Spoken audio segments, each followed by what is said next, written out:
লক্ষীনাথ বেজবৰুৱা আমি সাহিত্যিক বুলি জানো ৰসৰাজ বেজবৰুৱা লক্ষীনাথ বেজবৰুৱা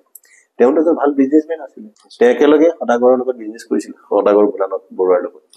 সদাগৰ ভোলানাথ বৰুৱা আগতেই গৈছে কলিকতাত তাৰপিছতে লক্ষীনাথ বেজবৰুৱা গ'ল তেওঁৰ লগত কাঠৰ বিজনেছৰ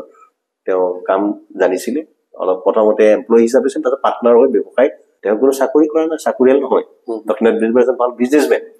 কলিকতাত গৈ ব্যৱসায় কৰিছে এই কথাটো আমি এই কথাটো কতো মানে ইমান বেছি উল্লেখ নাই তেনেকৈ চৰ্চা কৰা নাই সেই কথাটো আমাৰ তেতিয়াহ'লে আপুনি কেনেকৈ ক'ব আমাৰ মানে ভাল ব্যৱসায়ী নাই বুলি মানিক চন্দ্ৰ বৰুৱা কটন কলেজখন যেনে প্ৰতিষ্ঠা কৰাত মানে সক্ৰিয় ভূমিকা লৈছিল তেওঁ ভাল বিজনেছমেন আছিল